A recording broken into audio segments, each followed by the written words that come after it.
në lidhje me problematikën, me vështirësi ekonomike, pambështetje sociale. Ka nga ata baballarë të cilët braktisin fëmijët për shkak se janë të spektrit të autizmit? Së paktën nga të dhënat që neve kemi, shumica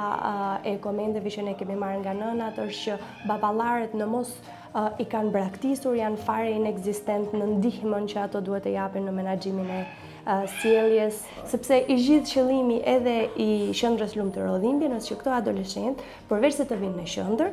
ti nënshtrohen një programi i cili është implementuar për aftësimin e tyre. Aktualisht një seancë terapie kushton tek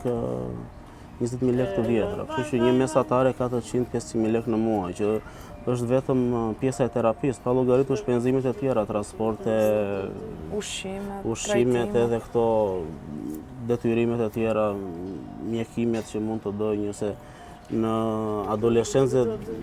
në moshë më të madhe zakonisht fillojnë këto problemet e epilepsisë, që duhet të hyjnë ndërmjet shtetit, sepse nuk mjafton vetëm ai kempi dhe kujdestaria që japin janë